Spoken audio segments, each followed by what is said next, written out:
Discuss करेंगे zeroth law of thermodynamics के बारे में, जिसमें हम देखेंगे कि ज़ीरोथ लॉ ऑफ थर्मोडायनेमिक्स वो क्या कहता है, इसे ज़ीरोथ लॉ ऑफ थर्मोडायनेमिक्स का नाम क्यों दिया गया है। क्योंकि first, second and third law of thermodynamics जो है वो पहले ही डिस्कवर कर लिए गए थे, लेकिन ये लॉ जो था वो इन तीनों लॉज का, फर्स्ट, सेकंड एंड थर्ड, इन तीनों लॉज का एक बेसिक लॉ था। ये लॉ जो है वो इन तीनों लॉज का एक बेसिक लॉ था, इसलिए इसको समझना ज़रूरी है, तभी आप फर्स्ट, सेकंड और थर्ड लॉ को समझ पाओगे। तो चलिए अब हम इसकी स्टेटमेंट की बात करते हैं। ये क्या बोलता है, if two systems are in thermal equilibrium with the third system then they are in thermal equilibrium with each other। अब इसे हम एक एग्जांपल की हेल्प से समझते हैं कि इसकी स्टेटमेंट में क्या बोला जा रहा है। जैसे इसकी स्टेटमेंट में बोला जा रहा है, जैसे अब हमारा सिस्टम ए और बी है, वो हमारा थर्मल इक्विलिब्रियम में है, थर्मल इक्विलिब्रियम में है with the system C. A and B are in thermal equilibrium with the system C।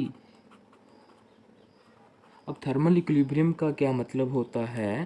Thermal equilibrium का मतलब होता है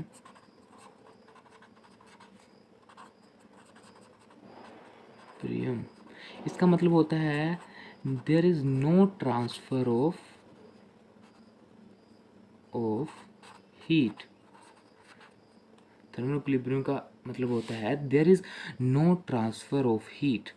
मतलब अगर सिस्टम ए जो है वो थर्मल इक्विलिब्रियम में है सिस्टम सी के साथ, अगर सिस्टम बी जो है वो थर्मल इक्विलिब्रियम में है सिस्टम सी के साथ, then system A and B are also in thermal equilibrium,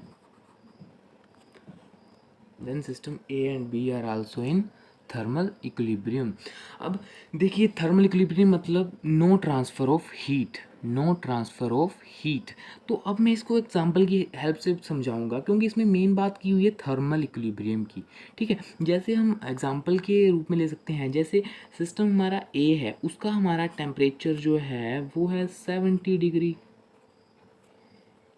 system हमारा सी है, इसका हमारा टेम्परेचर है 50 डिग्री। ठीक है, तो अभी जो सिस्टम ए है उसे अपना टेम्परेचर इस हिसाब से मेंटेन करना पड़ेगा ताकि सिस्टम ए और सी है उनका टेम्परेचर सेम हो जाए। तो ये अपना जो 10 डिग्री सेल्सियस जो है वो इसे दे देगा, जिससे इसका टेम्परेचर हो जाएगा 60 डिग्री सेल्सियस और इसका भी टेम्परेचर 60 डिग्री सेल्सियस हो जाएगा। तो अभी 60 डिग्री दोनों का टेम्परेचर सेम हो गया। अगर दोनों का टेम्परेचर सेम है तो ट्रांसफ़र ऑफ हीट तो नहीं होगा। ठीक है, उसी तरह सिस्टम बी है, इसका हम मान लेते हैं 60 डिग्री सेल्सियस है। अब इसका 60 डिग्री सेल्सियस है, सिस्टम सी का भी टेम्परेचर 60 डिग्री सेल्सियस है, तो यहाँ पे जो है हीट का ट्रांसफ़र नहीं होगा। समझ आ रहा है कुछ? यहाँ पे हीट का ट्रांसफ़र नहीं होगा। तो अभी हम आगे देखते हैं कि ये जो लॉ है वो इसका मेन फोकस किस चीज़ के ऊपर है। इस लॉ का जो मेन फोकस है वो है टेम्परेचर मेज़रमेंट के ऊपर, टेम्परेचर मेज़रमेंट के ऊपर। ये लो मेन फोकस कर रहा है टेम्परेचर मेज़रमेंट के ऊपर।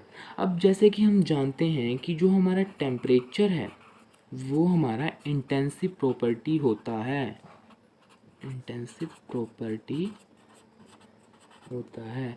It's mean is that it does not depend upon the amount of matter.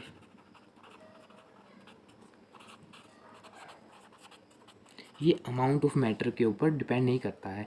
इसका मैं एग्जांपल ले सकता हूँ जिससे मैं समझ सकता हूँ कि ये अमाउंट ऑफ मैटर पे डिपेंड क्यों नहीं करता है। अब जैसे कि देखिए, हम एग्जांपल लेते हैं, ये हमारे पास 3 गिलास हैं, ठीक है। सिस्टम में एक गिलास में पानी ज़्यादा भरा हुआ है, इसमें उससे कम भरा हुआ है, इसमें उससे कम भरा, सबसे कम भरा हुआ है। तो जब हम जानते हैं कि जो वाटर का बॉइलिंग पॉइंट होता है वो होता है 100 डिग्री सेल्सियस। तो अब गिलास 1 को बॉईल करने के लिए जो टेम्परेचर चाहिए होगा वो 100 डिग्री सेल्सियस चाहिए होगा, इसे भी 100 डिग्री चाहिए होगा, इसे भी 100 डिग्री चाहिए होगा। इसका मतलब ये है कि जो टेम्परेचर है वो डज नॉट डिपेंड कर रहा है अमाउंट ऑफ मैटर के ऊपर। Temperature does not depend upon the amount of matter. Temperature amount of matter के ऊपर डिपेंड ही नहीं कर रहा है। अब हम टेम्परेचर को किस तरीके से मेज़र कर सकते हैं?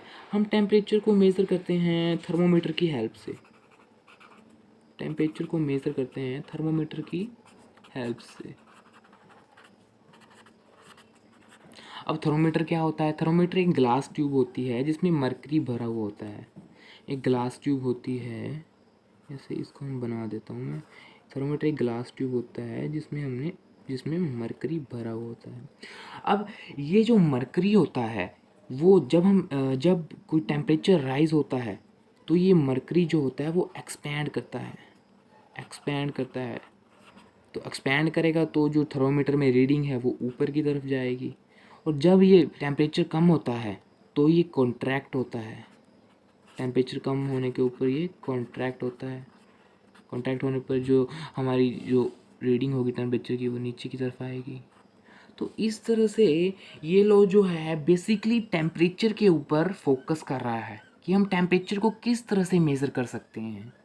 लास्ट में कंक्लूड मैं करता हूँ कि इस लॉ में हमने क्या देखा। अगर सिस्टम ए जो है वो थर्मल इक्विलिब्रियम में है सिस्टम सी के साथ, अगर सिस्टम बी है वो भी थर्मल इक्विलिब्रियम में है सिस्टम सी के साथ, then system A and B are in thermal equilibrium. Thank you. आशा करता हूँ जो मैंने आज आपको पढ़ाया वो आपको समझ में आया होगा। किसी भी क्वेरी के लिए आप मुझे मैसेज कर सकते हैं। Thank you and have a nice day.